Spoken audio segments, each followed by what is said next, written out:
Thank God it's Sunday, no slave work. We are free on Sundays. Mr. Turner is the meanest slave master in Mississippi, Humphrey County. He has a cotton plantation. He has 2 girls, Denisha Turner and Marquita Turner, and 2 boys, Mikey Turner and Antoine Turner. Belinda, Mr. Turner's wife, died 5 years earlier. Mr. Turner has 12 slaves. He has a house slave named Mary Lee. Mary has a younger brother named Pete. He was big and strong. Mary Lee has 5 kids, 3 girls, one named Maple, whom she gave birth to after being forced to have sex with Mr. Turner. Her other 2 girls are Angelique and Kamika Turner. She also has 2 boys, Antonio and Demetrius. Their father died a few years ago from tuberculosis. Demetrius and Mr. Turner's son, Antoine, were around the same age, 12 years old. They played all the time, throwing rocks and swimming in the papa hole. They were the best of friends. Mr. Turner hated the relationship his son Antoine had with his slave, Demetrius. To Mr. Turner, slaves have no soul. There is a young man named Alonzo. He's at least 10 years younger than Mr. Turner. At least once a week, he passed through Mr. Turner's plantation on his way to go hunting for anything he could eat. Alonzo yelled, "How you doing, Mr. Turner? I'm going to sit here on your porch and rest these bones." Alonzo looked around, then said, "Your cotton is looking pretty good this year. Your vegetables look delicious."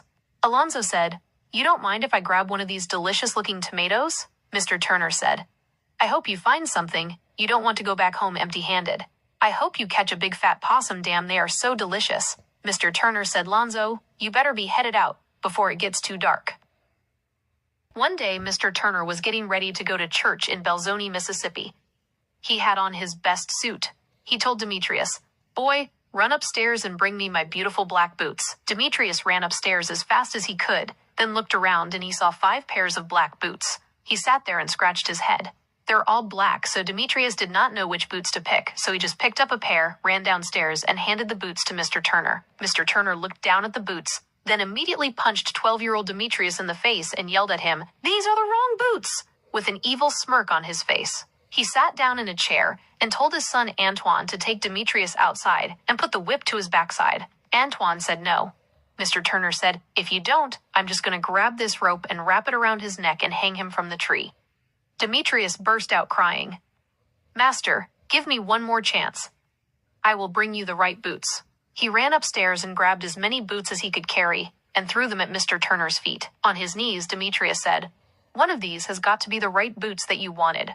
With a smirk on his face once again, Mr. Turner said, "It's too late," and told his son Antoine, "Either you take him to the back and whip him, or I'm going to hang him." "Which one do you want?" Antoine grabbed the whip off the wall, then stopped crying and told Demetrius, "Take your black ass outside so I can give you this whipping." Antoine had the whip in one hand, then grabbed Demetrius by his shirt and pulled him outside, kicking and screaming. Mr. Turner sat in his chair with the biggest smile on his face. Antoine was pulling Demetrius to the back of the house, kicking and screaming. Antoine quickly tied Demetrius to a post, then whispered in Demetrius's ear, "Each time I hit the ground, I want you to yell as loud as you can so my father, Mr. Turner, will think that I'm really whipping you." The harder Antoine hit the ground with the whip, the more Demetrius yelled. Mr. Turner sat in his chair inside his home laughing, because he thought that his son was actually beating 12-year-old Demetrius, but he really wasn't. The next day, Mary Lee's brother Pete was chopping wood. A slave named Dorothy walked up to him and said, "Did you hear about what happened to your nephew, Demetrius?" Pete kept chopping wood as he talked to her. He said, "No. What did my nephew do this time? Did he steal any of your moonshine?"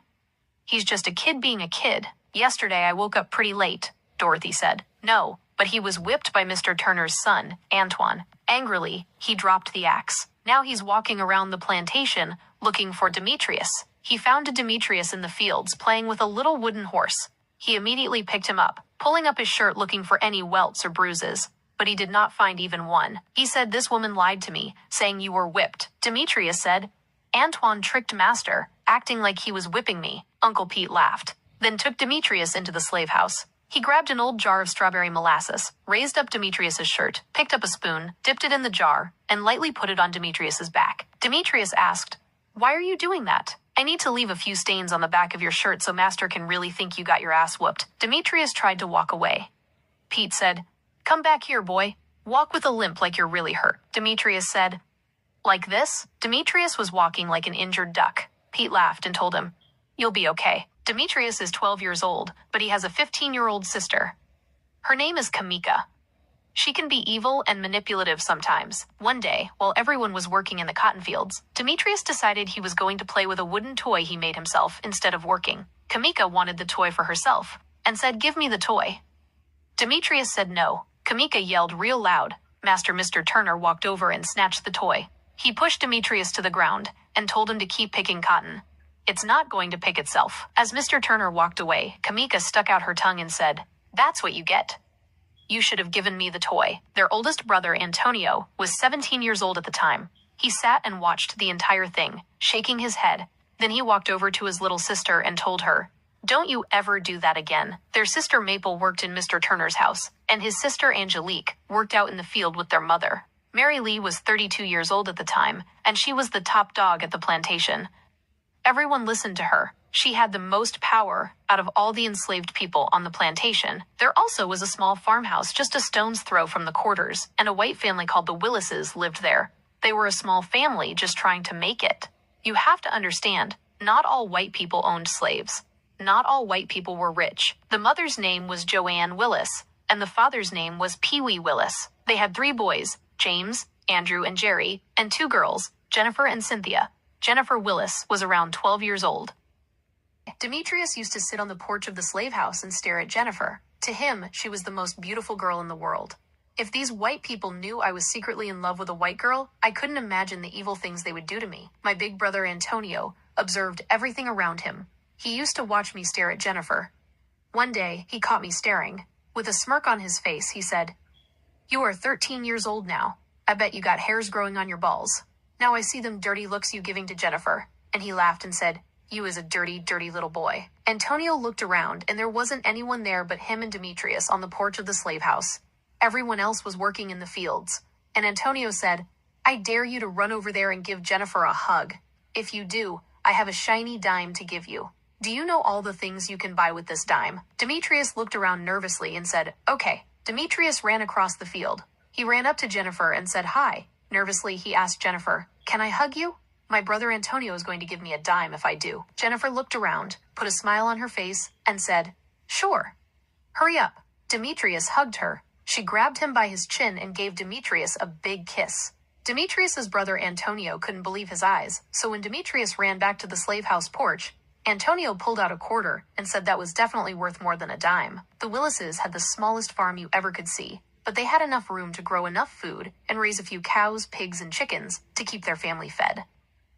Mr. Turner hated Joanne Willis because they both once went to school together. They had hated each other ever since they were kids. I think Mr. Turner was in love with Joanne Willis when they were kids, and Joanne Willis rejected him, and Pee Wee Willis was more racist than Turner was. Pee Wee Willis was so racist that he refused to own slaves. At least, that is what he always said. But I think he didn't own slaves because he couldn't afford to buy one. He definitely would have had Demetrius killed if he knew he had kissed his daughter, Jennifer. Pete is one hell of a cook. Everyone loved his barbecue. It takes him at least 24 hours to barbecue. He has to kill the hog, chop some wood, get some charcoal, and dig a hole. Mr. Turner loves his barbecue. Pete sat on the steps of Mr. Turner's porch, playing a harmonica, looking toward the barbecue pit. Mr. Turner came out, sat down in his chair, and said, "I sure am hungry." Mr. Turner said, "Go ahead and dig that delicious swine out of the ground so I can eat." Pete, still sitting forward, looking towards the barbecue pit and playing his harmonica, then said, "It's not ready yet. Give it about another half an hour." When Pete was not looking, Mr. Turner got up and angrily kicked Pete right in the back of his head and said, "I'm the master, you're the slave."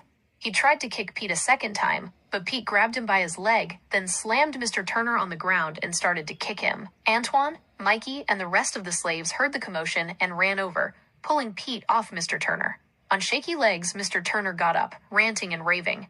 He ran back out onto the front porch with his rifle and aimed his gun toward Pete's head. He said, "You're about to be one dead man." Before he could shoot, his young son Mikey grabbed the rifle and pointed it towards the ground. Mikey said, "Please don't kill him. Do you know what you're going to lose by killing him?" Mr. Turner said, "Not a goddamn thing." Mikey said, "Money. A big, strong slave like him is worth money." Antoine said, "You are absolutely right. Give us his paperwork in the morning. We're going to pack up the horse and carriage and go from town to town until we sell him." All the slaves were upset, especially Mei Lee, but she rathered for him to be sold than to be dead. The next morning, the two teenage boys with Pete in the back of the carriage, with tears in their eyes, headed towards the nearest town. Now, 10 years later, things have changed. All the teenagers are now grown. Pee Wee Willis has been having a lot of bad luck over the years. On Pee Wee Willis's property, the soil got poorer and poorer, so the vegetables and fruits he was able to grow suffered. But on Mr. Turner's property, he had beautiful carrots, corn, wheat, and vegetables. On Pee Wee Willis's property, his farm animals were dying. But on Mr. Turner's property, all his farm animals were thriving, jumping around, and looking delicious. On Pee Wee Willis's property, all he had left was a few chickens and 2 hogs, so he had a hard time feeding his family. And one thing about Mr. Turner, he took the Bible seriously. So on Sundays, besides the house slave fixing his dinner, he would not let his slaves work or do anything that looked like work. After Maylee finished reading the Bible to the rest of the slaves, they sat on the porch, relaxed, jumped around, and had fun on their day off. One morning, Pee Wee heard a strange noise and ran to the back of his house and saw his last 2 pigs running away. Now all they had was a small pile of vegetables to feed his family. One Sunday morning, he sat on his front porch staring at the slave house, angry, watching the slaves having fun, eating, singing, and having themselves a good time while his family was starving. So he decided to walk over to the slave house and ask the slaves, "Can you spare some of that ham, some of that chicken, and maybe a carrot or 2? The slaves stopped singing. Everything got real quiet. Antonio said sure. He grabbed a plate, then started putting imaginary ham, chicken, and cakes on the plate, then handed it to Pee Wee. Then they all burst out in laughter. Pee Wee got so mad, he punched Antonio right in the face. Then Antonio gave Pee Wee 8 punches to his stomach. Pee Wee got up, upset, and walked to Ms. Turner's house, yelling at Antonio, "Antonio, I'm going to have you hung for that." Antonio banged on Mr. Turner's door. Mr. Turner came to the door and yelled, "What's going on out here?" Pee Wee said, "Antonio hit me." Antonio lied like he did not hit Pee Wee. He pointed to his lip and said, "Look at my lip. He hit me. I know better than to hit a white man." See, Antonio hit Pee Wee in the belly, so he would not leave any bruises. Mr. Turner told Antonio, "Go back to the slave house." Pee Wee told Mr. Turner, "You believe a nigger over me?" Pee Wee said, "My 2 chickens ran away. My fruits and vegetables this year, most of it died before I could pick it." Then he said, "Mr. Turner, can I have a job working on your plantation? I need to earn money to feed my family." Mr. Turner said, "Why would I do that? Look at all the slaves I have to do the work for me. Why would I pay you? Get your ass off my land." Also at that time, all around America, slaves were revolting. Even the slave catchers were being killed by runaway slaves. On top of that, poor whites were living in poverty. The poor whites outnumbered the rich whites, so the poor whites started to help free slaves, so then the rich white man would be forced to pay them instead of having the slaves do the work for free. One day, Mr. Turner decided to take a 5-day trip to visit his brother 3 towns over by himself. He yelled, "Demetrius, Antonio, come and carry my bags to the horse and carriage." Maylee walked over to Mr. Turner and looked up at the sky. She said, "Master, it's a gloomy day. Looks like it might rain. Even the roosters did not crow today. That is a bad sign." Mr. Turner looked into the sky and said, "It's not going to rain. It's just cloudy. And besides, you are just a dumb nigger," he yelled. "Where in the hell are my bags at? You 2 are taking too long." Maylee stood with an angry look on her face. She yelled to Antonio and Demetrius, "Hurry up so Master can leave." "Thank God," Mr. Turner said. "Wench, you're lucky I'm running late, or I would be putting this boot to your backside." That quickly, he placed 2 bags of luggage onto the wagon. Mr. Turner yelled to the horses, "Giddy up!" Now he's on his way to his brother's house, but as he rolled away, Maylee just stood there. Instead, she stared at Mr. Turner, wanting to pick up a brick, run up behind him now, and bash it in his damn head. But she didn't. She just turned around and headed towards the slave house. Mr. Turner has now been traveling down the road for at least 3 hours. He can see 2 horsemen coming towards him from a distance. Once they got close enough, one horseman said to Mr. Turner, "Turn around! It's not safe. We've been looking for a group of runaway slaves that were spotted in this area." Mr. Turner said, "Thank you for the heads up, but I got my old 6-shooter and rifles with me. I'll be just fine." One of the horsemen tapped his 10-gallon hat and said, "Suit yourself." Then the 2 men galloped away, going in the opposite direction from Mr. Turner. As Mr. Turner got closer to his brother's house, he was hit in the head by a big rock. He fell off the wagon, looked up, and saw a group of slaves kicking, scratching, and punching him. He tried to take a few steps to get to his rifles, but did not make it. They pushed him on the ground, grabbed a big rock, then kept smashing it on his head until he was just one big bloody mess. The runaways took everything that was valuable, including the horses, and left Mr. Turner on the side of the road. Now it's a week later. Antoine is nervous because his father should have been back by now. Antoine got on his horse and headed towards his uncle's house. As he traveled down the road, he yelled, "Father! Father!" as he kept riding. He smelled a foul odor and put his hand over his nose. In the distance, he could see some dogs fighting over scraps. He wanted to see what the dogs were fighting over. He yelled to the dogs, "Get!" But the dogs wouldn't listen as they fought over bones. Then he shot his gun in the air. The dogs scattered. In horror, he spotted one of his father's favorite black boots. He yelled so loud all the birds in the area flew away.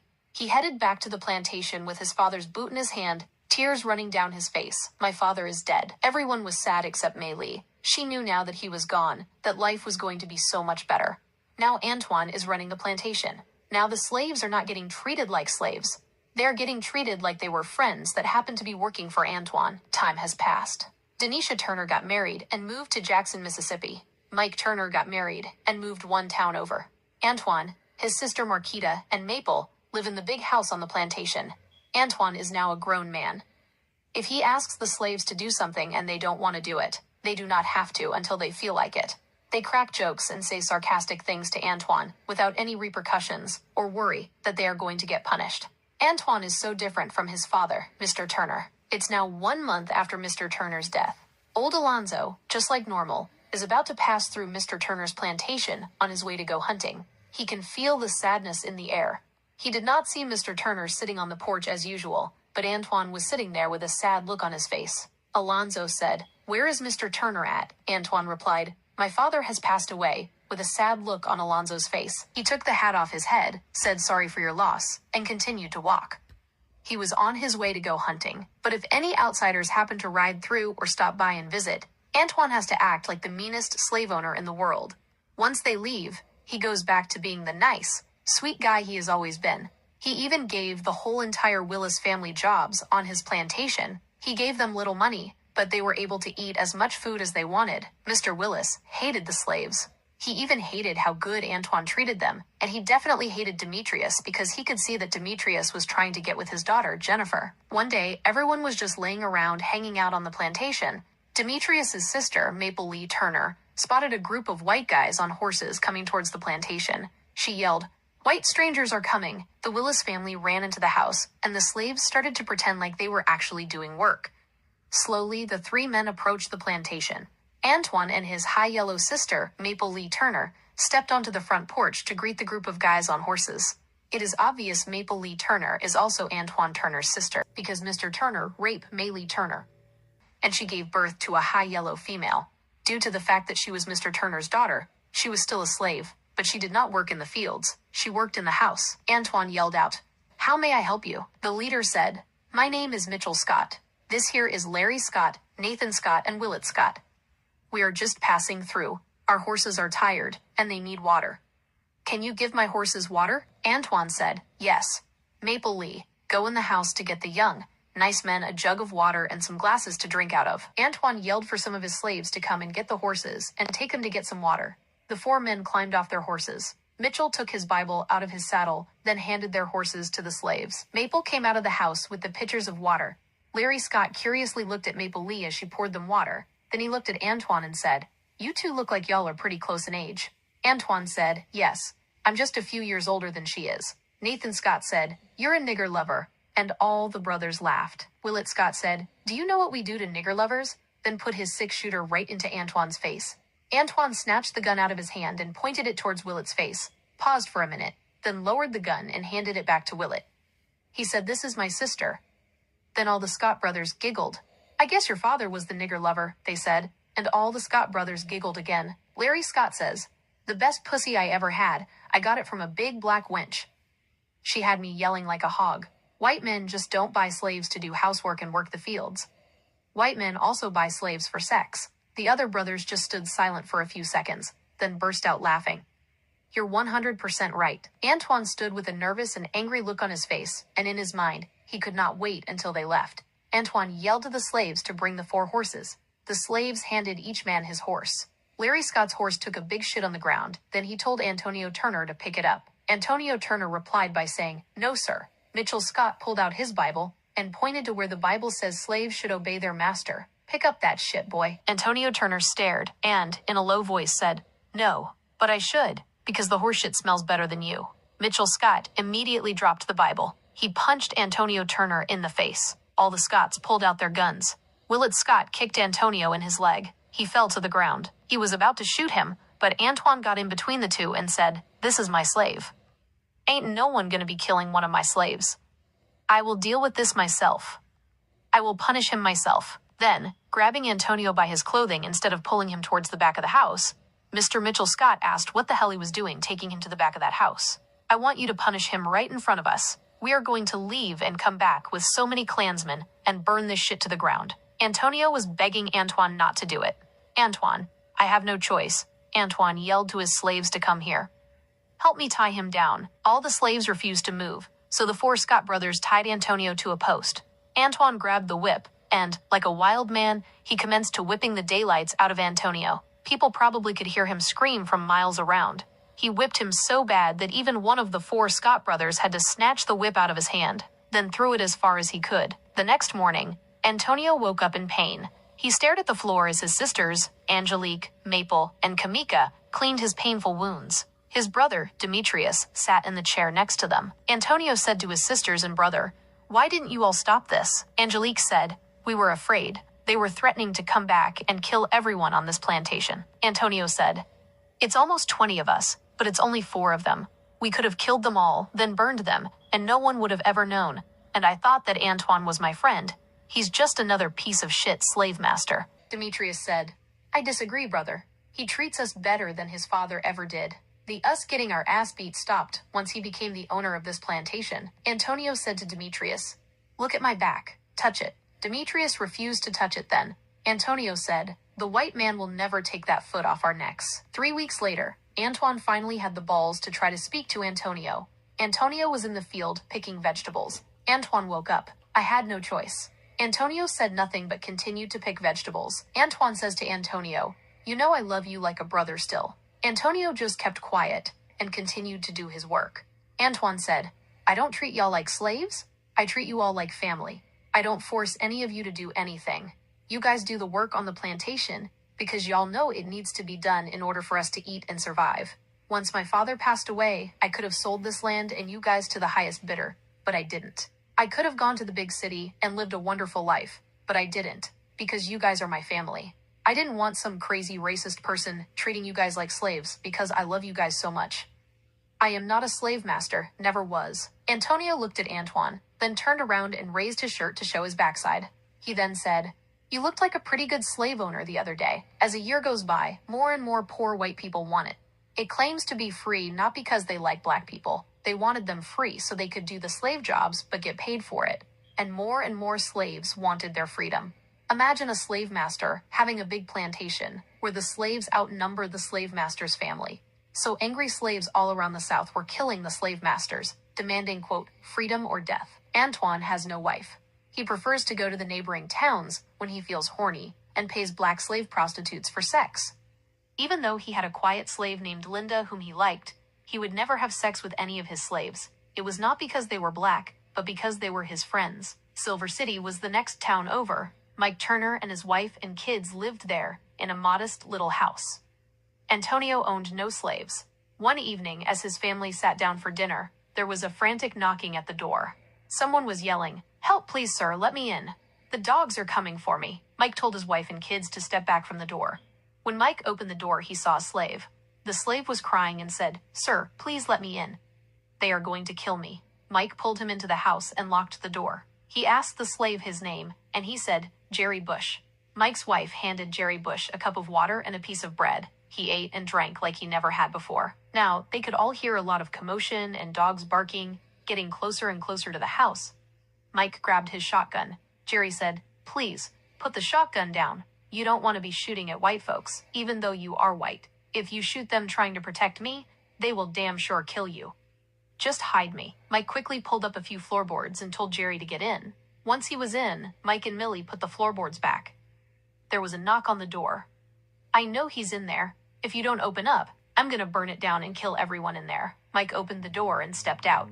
There were at least 20 Ku Klux Klan members on horses with rifles and torches. They all had on white hoods. Their leader stood 6 feet away from the door. In a white Southern voice, he said, "Get that nigger out here right now." Mike said, Sorry, but there's no nigger in here. I don't even own a slave. Just me and my family. The Klansman pushed open the door, walked in, and started calling out, "Here, little nigger, nigger," as they walked slowly across the floor. You could hear the floor creaking. He looked down at the floor and said, "This floorboard is loose." He grabbed the floorboard and pulled it up. Jerry Bush jumped out of the hole in the floor. The Klan rushed in. Jerry Bush then pulled them out. The house was filled with kicking and screaming as they demanded Mike and his whole family come outside. As they walked out, some of the Klansmen had their guns pointed toward them. One of Mike's teenage sons, named Daniel Turner, said, "I'm not afraid of you. Besides, we're white. They don't want us. They just want the nigger." He said, "Dad, fuck that nigger. Let them have him." That's when one of the Klansmen raised his gun and shot my teenage son right in his head. All the Klansmen burst out laughing. Mike, his wife, and the few kids he had left ran crying to his son who had just been shot. He was bloody. His wife yelled out, "Y'all are a bunch of animals." Then, all of the Klansmen took off their white hoods and said, "Surprise!" Mike looked around with fear on his face because they were not real Klansmen. They were all runaway slaves, including Jerry Bush. He grabbed Mike's wife by her hair and said, "You all are a bunch of fools. We got you good." The slaves took everything that was valuable, then tied the rest of Mike Turner's family to the side of the horses with a 4-foot rope. Now they are headed toward Antoine Turner's plantation. The leader of the runaway slaves, named Day Day, once had Antoine's attention in sight. They stopped, and Day Day said, "Mike, these are your closest neighbors, so I'm pretty sure you know them. I have a question. How many guns do you think they have there?" Mike's daughter, Cass Turner, said, "That's my uncle's house. He's got plenty of guns, and once he finds out what you are doing to us, nothing is going to stop him from coming after you." Day Day smacked the girl right in her mouth, then told Mike, "You and your wife, I want you to be nice. I want you to walk up to the door and get them to come out, and don't try anything dumb because your daughter is going to stay right here with us. You see what I did to your son. I'll do the same thing to her." Antoine heard a light knock on his door. He opened it and said, "Hi. What are you guys doing here? How's everything going?" Mike said everything is fine, but then added, "I have something important to tell you guys, so I want all of you to come outside." So Antonio, Marquita, Belinda, and Maple all came out and filled the porch to hear what Mike had to tell them that was so important. Before Mike could open his mouth, Antoine looked around and said, "Where are Cass and Danielle?" After he said that, all the runaway slaves revealed themselves, coming out of the bushes and from behind the house with their guns pointed straight at the Turner family. Jerry Bush said, "Don't move." Shortly before sunrise, Day Day ordered his group of runaway slaves to hold down Antoine and his family. Then, they hammered a ball and chain to each one of them. Day Day had the runaway slaves tie Antoine to the whipping post. Now the sun was coming up. As the rooster crowed, Jerry Bush started whipping Antoine. Antoine's loud screams woke up the plantation slaves, and they all ran out to see the commotion, the look on their faces to see their master being whipped. The runaway slaves were laughing so hard, while the plantation slaves looked on in horror. Pee Wee Willis and his family ran outside across the field to see what was going on. They were met with pistols and rifles in their faces, and they were also forced to be shackled with a ball and chain. Demetria pleaded for Jerry Bush to stop.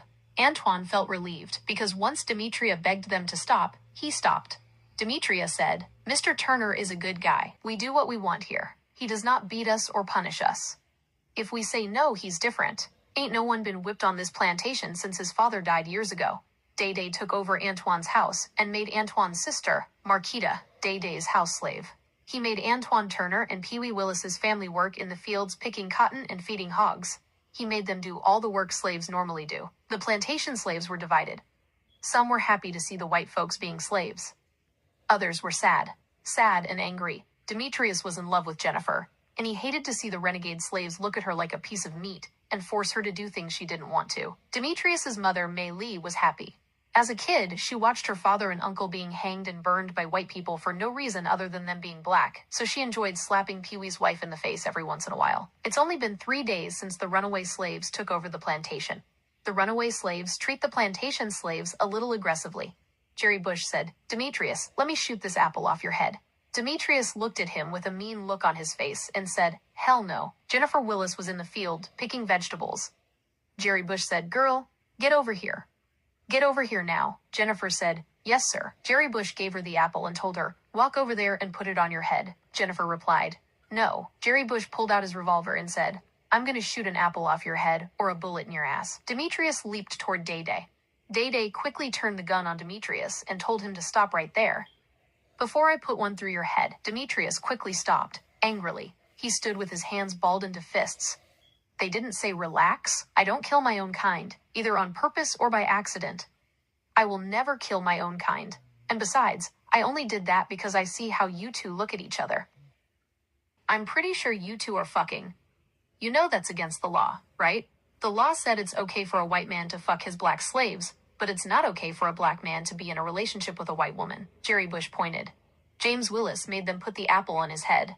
Jerry Bush pointed his gun, pulled the trigger, and shot James right between the eyes. Jennifer screamed, ran to her brother, held his head, and was crying out loud as she could in anger. She said, "How long you think you gonna keep us here? It's just a matter of time before the slave catchers come here. Then what would you do then?" Jerry Bush said, "What would I do? What I'm about to do is go in his house and do your mama." Jennifer Willis was right. It's just a matter of time before someone travels through and sees what is happening at the plantations.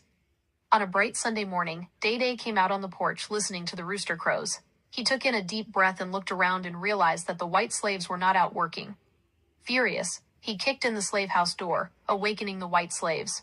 Day was kicking, yelling, even picked up a small stick and started to hit the white slaves, yelling, "Why y'all not working?" One of the Willises said, "It's Sunday, and on this plantation slaves don't work on Sundays.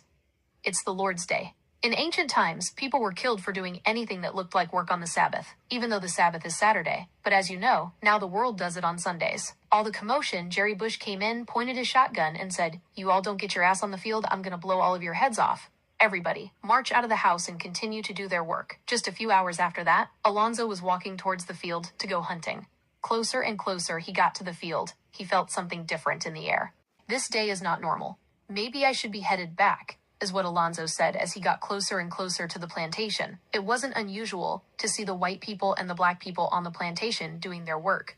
But as Alonzo got closer, he noticed it was only the white people doing work in the field, which was even stranger to him. He knew that no one was supposed to be working in the field at all, because on Sundays, nobody works at the Turner plantation. As he got closer to the Turner house, he noticed a bunch of black people he had never seen before. In the group, he saw Demetrius standing with them and said, "Hey, how you doing, Demetrius?" Demetrius said, "I'm fine." Alonzo said, "You're not going to introduce me to your new friends?" Demetrius said, "I don't know any of their names." Demetrius was looking strange, not acting like his normal self, and Alonzo knew that something wasn't right.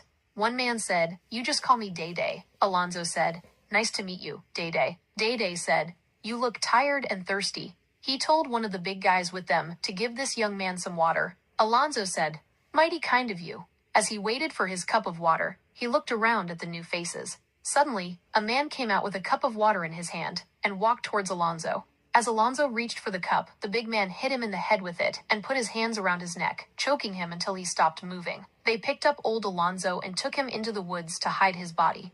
They didn't know Alonzo was not dead. He woke up gasping for air. He did not want to be seen, so he crawled until he felt he was far enough away. Finally, he stood up on his shaky legs to get to the nearest town. The next day at sunrise, Jerry Bush told 3 of the people on the plantation, quote, "Go bury that body from yesterday.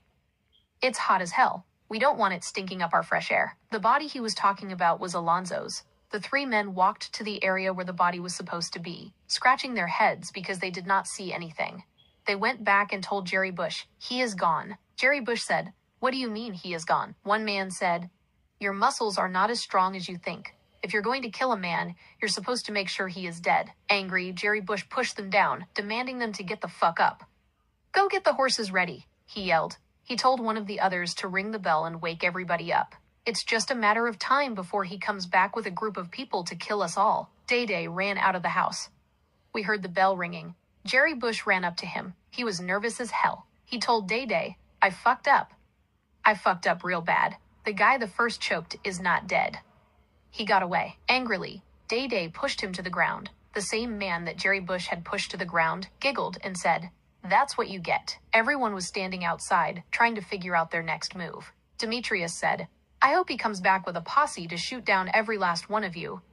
"Crazy. Every one of you is crazy, evil runaway slaves." Maley said, "Demetrius, you know damn well when they come here that they are not going to know the difference between us, good slaves and bad slaves. We are all just black folks to them." Pee Wee Willis said, "Take these balls and chains off our legs, please. They hurt so bad." Antonio Turner said, "Now you see how we feel." "Doesn't feel good, does it?" Belinda said, "It would definitely feel good to get these shackles off me." She added, "Y'all sure got us good, tricking us like you all were the Ku Klux Klan. I have a good idea. You take off these shackles whenever the group of vigilantes get here, and they're definitely coming. We can just fake like everything's okay and we are all good friends, even though we are not. Maybe we can trick them, and we all just go our separate ways." Jerry Bush said, "Hell no, I don't trust her." Marquita Turner says, "Even though we are white, when the bullets get to flying, it don't matter what color you are. So you are absolutely right, Belinda," Day Day said. "Okay then, you ordered the slaves to take the shackles off their legs." Antoine was so relieved to get the old ball and chain off his leg. Kamika Turner says, "Are you sure this is going to work?" Antonio Turner said, "Hell no, it's not going to work. When they come, we need to just point to the evil runaway slave." Mei Lee said she is right. They don't know the difference between the good slaves and the bad slaves. With her plan, if we do it right, nobody dies. Alonzo made it to the next town over, exhausted and rubbing the bruise on his neck. He walked into the sheriff's office and, in a low voice, he whispered, "Help me, Sheriff." Barry Childs pulled out a chair, told him to have a seat, and said, quote, "Calm down. I cannot hear what you are saying in that very low voice." Alonzo said, "Help," the sheriff said. "I cannot hear you." In a loud voice, Alonzo said, "Yeah, them slaves tried to kill me at the Turner plantation." Barry started to ring the bell. All of the people in the city ran out of their homes to hear what the sheriff had to say. Barry said to the crowd, "We got a group of slaves who lost their goddamn minds, thinking they can put their hands on a white man and get away with it." Deputy Sam Jones started to pass out guns and ammunition to the people in the crowd. In the meanwhile, back at the Turner plantation, they were preparing because they knew an angry mob would be there soon. If their plan worked, there would be no bloodshed. Then the renegade slaves could leave, and everything could go back to normal. Pee-wee tells Joanne, "We just assumed we are able to trick the angry crowd that the renegade slaves will leave this plantation." "What if they don't leave?" Jennifer approached Day Day. She asked him, "After this ordeal is over with, are you guys going to leave?" Day Day grinned and said, "I kinda like it here, Jennifer. If we can stick to our plan with no bloodshed, I can just ride into the sunset without having to worry about the lawmen behind me." Joanne walked back to Pee-wee and said, "Day Day and his group of clowns say they are going to leave after this event is over with." Pee-wee walked away. He said to himself, "That's bullshit. If the plan works, we're going to be stuck with these assholes as soon as this is all over with. They'll probably put the ball and chain back on our legs, and I'll be damned if I let that happen again." Antonio, Demetrius, and Jennifer were sitting on the porch having a conversation about the renegade slaves. Jennifer says, "Why can't they just be nice just like you guys?" Demetrius replied, "No matter what race you are, you've got good people and bad people. As you know, old Mr. Turner was a terrible person. Antoine is way better than his daddy, definitely. Sure, I love all my black people, I really do. But we also have a few bad apples in our basket too." Antonio said, "I have no problems with the runaway slaves. As a matter of fact, all of us slaves should fuck these white people up and take all that shit. We built all of this, but they won't let us have shit. We build everything with our bare hands. And Demetrius, my brother, you need to stop kissing the ass of these white folks." Antonio looked straight into the eyes of Demetrius and said, "And you need to stop fucking with these white folks." Jennifer smacked Antonio and said, "How dare you?" "I love Demetrius, Jennifer," said Antonio. "I know you've been through a lot ever since the 4 outlaws forced Antoine to whip you. You have not been the same. Antoine did it to save your life. Hell, he did it to save all of our lives. You and Antoine used to be best friends. It doesn't matter what good things he does for you, you treat him like he's your enemy. I even understand why these renegade runaway slaves are doing what they are doing. I don't blame them. If I was a slave, I'd want white people dead too. I pray one day we all just get rid of hate and be able to all live together if slavery gets abolished and we all live in peace." Antoine said, "Even if black people one day get free, the white man is going to find a way to put his foot on our necks." Antoine asked her, "How do you feel to have the old ball and chain on your leg?" Jennifer said, "Not good. Not good at all. I'd rather kill myself. I will never let anyone chain me up again." With a smirk on his face, Antoine got up and then walked away. Jennifer tried to grab Demetrius's hand. Demetrius snatched his hand back and started to walk away. Jennifer was walking on the side of Demetrius with tears in her eyes, repeating over and over again, "What did I do wrong?" Demetrius kept walking, looking straight ahead of him. Jennifer tried to give Demetrius an unwanted kiss. Demetrius stared up the road and pushed Jennifer's lips away from his cheek. Demetrius stared down the road. He saw a crowd of white men headed that way. Demetrius yelled, "They are coming!" In a panic, everyone ran inside the slave quarters. Inside Antoine's house, 4 slaves ran into the field, pretending they were working. Antoine, Demetrius, and Antoine stayed in the front. Everyone else was hiding, peeking through the windows. The angry crowd moved closer and closer to the Antoine plantation. Antoine watched as the crowd walked towards them. The crowd stopped 20 feet from the front porch. Two guys had rifles. One of them stepped up and said, "Good evening, gentlemen. My name is Sheriff Barry." Antoine replied, "My name is Antoine Turner, and these are two of my slaves." "How may I help you?" Barry yelled. "Alonzo, come here." Alonzo squeezed through the crowd and stood right next to Sheriff Barry. "Child," the sheriff said, "repeat what you told me happened to you." One of the slaves was fetching a cup of water. "Next thing I know, a big black son of a bitch grabbed me by my neck. I woke up, then ran away. Look at the mark on my neck." Demetrius squinted his eyes, staring at Alonzo's neck, then said, "Stop lying. It looks like you've been scratching mosquito bites on your neck." Deputy Sam Jones hit Demetrius in the belly with the back of his gun. In pain, Demetrius grabbed his belly. Sam said, "Nigger, stay out of white folks' business." Antonio balled up his fist. Antoine tapped him on the shoulder, then said, "Everything's going to be okay." Antonio unclenched his fist, then stood there quietly. Antoine said, "I've been knowing old Alonzo for years, ever since I was a kid." "Ain't that right, Alonzo?" Alonzo said, "Yes, sir." Antoine said, "Every once in a while, you walk through here, have a chit-chat, and take a sip of moonshine and drink some water now and then." "Ain't that right, Alonzo?" Alonzo replied, "Absolutely right. You folks always been good to me." Barry said, "What the hell does that got to do with anything?" "One of your slaves tried to kill him." Antoine said, "Which slave?" Alonzo said, "I don't know." Antoine said, "You know everyone on this plantation." Antoine repeated, "Which slave?" Alonzo said, "There was a group of slaves. Some of mine knew some of them are getting new. They was sitting on the porch all high and mighty like they own the place." Antoine told Demetrius, "Go get all the slaves to come out here right now." As they waited, Antoine sat in his chair, relaxed. All the plantation slaves walked out of the house. The renegade slaves stayed with the Willis and Turner families. They were all peeking through the curtains. The slaves walked up, then stood about 12 feet away from the front porch. Antoine said, "Do you know all the faces you see?" Old Alonzo said, "Yes. Maylee, Maple, Kamika, Antonio, Angelique, Demetrius, Jobina, Tiny, Ruby, Yogi, Betty, Vicky, Linda, and it's hard for me to remember all the little children's names." Antoine said, "Did any one of these people hurt you?" Alonzo said, "No, they all been good to me." Someone from the angry crowd of people yelled, "Alonzo, you motherfucker! You got us coming here for nothing." Alonzo got mad, then yelled out, "I'm not fucking lying!"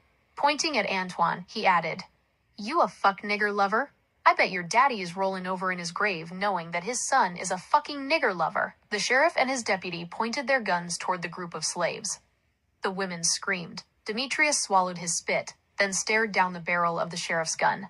Antoine grabbed the gun by the barrel, then pushed the sheriff's arm towards the ground. Antoine said, "Sheriff, I am not a liar." The sheriff looked into Antoine's eyes, then looked towards his deputy and said, "Let's go.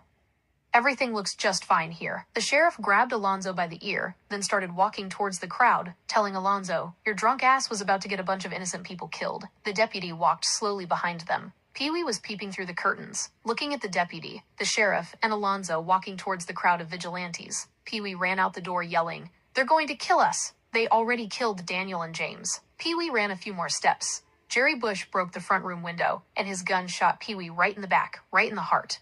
Blood splattered out of his mouth. Then he fell to the ground. Joanne screamed, "No!" Then all hell broke loose. All you could hear was people screaming, shots fired, and broken glass falling to the ground. Everyone was running and ducking from the bullets. Joanne tried to run out the front door, but Maple Turner grabbed her by her arm and said, "What is wrong with you? Are you crazy?" Joanne said, "They killed my husband." Maple said, "All of this is your husband's fault. They was walking away, but your dumbass husband ran outside and fucked everything up." Belinda yanked her arm out of Maple's hand, then ran towards her husband. Deputy Sam shot her down. As Maylee ducked down near the windowsill, she said, "I told you when they come gunning for us, they're not going to care if we are black or white." Demetrius, up the stairs on the second floor, burst out a window and started shooting at everything he saw. He quickly shot down 3 people. Sheriff Barry hid behind a wooden post, shooting 2 guns at the same time. Maple and Kamika were shot. They both crawled to a corner in the house. Blood was all over them as they covered each other, trying not to get shot again. Some of the runaway slaves were running out of the house, trying to make it to the woods. They did not make it. The people on the plantations were outnumbered as the bullets flew. "Mike," said Antoine, "I think I can make it to the woods." Antoine said, "You're not going to be able to make it. You're better off just staying in the house." Mike ran out the door, headed towards the woods. He was shot in his foot and fell to the ground. He got back up and was shot in the back of his head. Antoine yelled, Not my brother. In anger, he reloaded his guns, then aimed his gun towards the person who shot his brother and pulled the trigger. It hit him right in the jaw. You could hear his jawbone break. Blood sprayed everywhere. Then the man dropped to the ground. Mei Li yelled to her son, Antonio, where are your sisters? Antonio said, I don't know. Bullets are still flying everywhere. Mei Li yelled, Kamika! Maple! Where are you? Searching through the black smoke and dodging bullets, she saw them huddled up in the corner of the room, shaking. She asked them, Are you okay? Mei Li looked at her hands, then let out a loud, long cry. My daughters are dead. She was crying, staring at her bloody hands. With each breath she took, she slowly stopped crying. You could look in her eyes and see that her mind was gone. In her head, she could not hear the screams or gunshots, not even the breaking glass. She could not hear anything. Antonio looked around the smoky room, then saw his mother with a strange look on her face. Antonio yelled, Mama, get down! Mei Li did not respond to him. Mei Li looked like she was in a trance. She was not ducking from the bullets anymore. Antonio, yeah, Mama. Once again, she did not respond to him. She walked to a table, picked up a knife, then walked slowly out the door. Antonio tried to grab her and pull her back in. Antonio was shot in his shoulder. He let her go. Some of the slaves quickly pulled him back in. He was trying his best to get to his mother, but the slaves were holding him back. Bullets were flying everywhere. She spotted him ducking behind a small pile of hay. As bullets flew, she ran straight towards him. Alonzo did not see her coming. By the time he did, it was too late. She grabbed him by his collar and stuck the knife right in his belly. She pushed the knife in as deep as she could, twisted the knife, then pulled the knife out of his belly. Blood squirted everywhere. His guts fell on the ground. Alonzo stumbled backward, then fell back onto that pile of hay. Mei Li screamed, I'm ready, God. I'm not afraid to die. She looked up to the sky and opened her arms. 2 seconds later, a wall of bullets hit her. She fell to the ground. From the second floor, Demetrius watched his 60-year-old mother get shot down in a hail of bullets. He tried to scream, but no words came out of his mouth. Jerry Bush jumped through the first-floor window. Glass shattered everywhere. He was headed for the cotton field, but did not make it. He was shot down. Angelique was panicking, trying to stop Antonio's shoulder from bleeding. From the second floor, Demetrius aimed his gun at Sheriff Barry Charles. Before he could pull the trigger, Demetrius was shot in his neck. He ran downstairs holding his neck. Jennifer ran to him, trying to stop the bleeding. She was saying, everything's gonna be okay. Demetrius took his last breath, then died with his eyes wide open. As she cried, she took her hand and swiped down to close both of his eyes. Joanne Willis was in a corner, trying to protect the children, telling them everything was going to be okay. Antoine was shooting wildly, but he closed his eyes, then calmed down and said to himself, breathe in and out. Breathe in and out. He opened his eyes, took aim, and then shot Deputy Sam right in the forehead. Antoine ran downstairs. Cynthia and Jennifer Willis ran over to Joanne, trying to protect the kids. Antoine spotted Angelique Turner reloading her gun. He ran towards her, but she was shot and died as she tried to reload. Antoine yelled, no! Ashley ran towards her, dropped to his knees, and grabbed her, crying as he held her bloody body tight. Antoine walked over, looked down, and had tears in his eyes. Pulling on Antonio, he said, she is gone. Get up. Please get up. She's with Jesus now. We've got to find a way to get out of here. They both got up and ran to the back of the house. Antonio looked out the broken windows and saw 6 men with guns. Antonio ducked back down and told Antoine, you shoot 3. I'm going to shoot 3, and then we've got to run out this back door. Antonio said, okay, on the count of 3. They both said 1, 2. By the time they reached the door, the sheriff and his vigilantes were in the house shooting down men, women, and children. Antonio hit his 3 targets. Antoine shot 2, but missed 1. They both ran toward the woods. The shooter that Antoine missed popped up as they ran and shot Antoine in his leg. Antonio was running through the woods, not looking back. Antoine was hopping on one leg. The vigilante took aim and shot him in the head. He fell on the ground, dead. Antonio was running faster than he ever had before. He could hear the gunshots from behind him. The further he ran, the more the gunshot sounds faded away. Now he's crying and walking at the same time. He finally stopped, hoping that Antoine would come from behind him as he waited, tears starting to fall from his eyes. He put his hand over his mouth and let out a small whimper because it's obvious. Antoine is dead. Everyone is dead but him. He's tired. Antonio finds an old rotten tree on the ground with a hole just big enough for him to crawl into and goes to sleep. He woke up the next morning from the pain of the ants eating at his sore shoulder. He crawled out of the old log hungry as hell and looking for anything he could eat. He also had a fever and an infection in his shoulder. He wandered around for days. From a distance, he finally saw a plantation and started walking towards it. He was so weak he just laid on his back and started talking to himself. They're all dead. My mother, sisters, brothers, friends. They're all dead. Right before he closed his eyes, he said, I will be dead soon. He stared up at the sky, each breath getting slower and slower. With his eyes open, he felt his soul leave his body. He stood up now. He was in a beautiful place. This must be heaven. He felt so calm walking through the tall grass. A field of sunflowers opened up. He couldn't believe his eyes. His entire family was standing there. Maylee opened her arms. Antonio ran towards them. He was so happy to see everyone. As Antonio got close enough to touch them, the sunflower field closed up. Antonio heard his brother Demetrius, and an echoed voice said, It is not your turn yet. Antonio woke up on the floor of a house near a fireplace. He sat up and looked around the room. His shoulders felt so much better. He saw a dark shadow sitting in the corner of the room. He could not see the face. He knew it was a man because of how his shadow was shaped, and he could see the light from the flame of the tobacco he was smoking. Antonio got up but fell back down. His legs were weak. He got back up and, slowly, one painful step at a time, walked towards the man sitting in the shadows. He then said, They are all dead. My whole family is dead. He finally got close enough to see the man sitting in the chair. The man who saved his life. He could not believe his eyes. With tears in his eyes, Antonio said, I was wrong, in a shaky voice. He said, I'm not the only one left. The old man in the shadows stood up. Antonio fell into his arms, then said, Uncle Pete, thank God for you, Uncle Pete.